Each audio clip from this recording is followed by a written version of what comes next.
here in the studio. It's time now for Spotlight. I'm joined by Melissa Bell from our International Affairs Desk. Good to see you.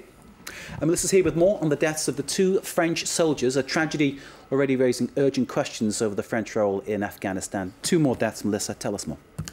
Two more deaths. We heard the news today. Perhaps we can have a look at who they were. One was an officer, Lieutenant Lorenzo Mezzasalma. The other was a corporal, Jean-Nicolas Panizek. There you can see their pictures there. And of course, as ever with deaths within the French battalions serving in Afghanistan, this raises questions in France, even more so than it does elsewhere. You can see a map there of the region where the fighting took place there, the Kapisa Valley, which is to the northeast of Kabul. That is where they died. They become the 46th and 47th French soldiers killed in Afghanistan since December 2001. And of course, every time France loses another soldier, it raises fresh questions in the French media in particular, because France has this particular relationship with NATO, with its involvement in Afghanistan. Nicolas Sarkozy, during his last election campaign, vowed to withdraw from Afghanistan and promptly upon re-election announced that not only was he not withdrawing but actually sending more troops to the country. So it's a very prickly subject for the French. The war in Afghanistan is incredibly unpopular. And of course, with Nicolas Sarkozy choosing to return France fully to NATO, there were many suspicions at the time that this would, in a sense, force him to follow American movements if it chose to raise troop numbers in Afghanistan. And so it's always very closely watched. And these very latest deaths, of course, this has happened all over again. I mean, certainly the repositioning of France under Sarkozy's administration has led to many people questioning sort of whether France remains independent in terms of its culture, in terms of its look at the world opinion, if you like. And obviously the unpopularity of the war, certainly among ordinary French people, if you speak to them in the streets, certainly they're against having troops there. I mean, certainly sort of reacting against that. It makes you wonder how long France can continue with this commitment.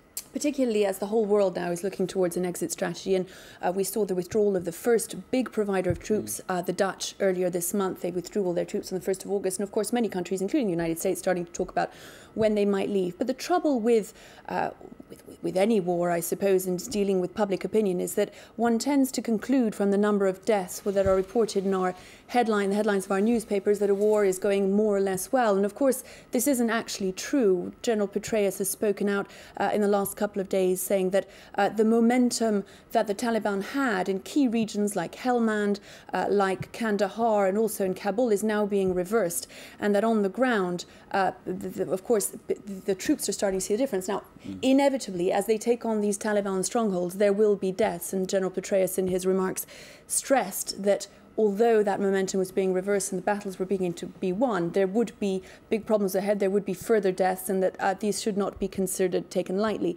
But of course, it is the case that we tend to judge from numbers what's happening on the ground, and it's very difficult to get an accurate picture. Now, of course, keeping in mind that General Petraeus in Iraq had followed much the same strategy of talking up the coalition's chances of success. He seems to be doing the same in Afghanistan. But if we listen to what he has to say, if we believe his most recent words, then it does seem that genuine progress seems to be being made. And after all, if soldiers are being killed in combat, it is a sign that they are taking on the insurgents in their strongholds and that battles are being fought.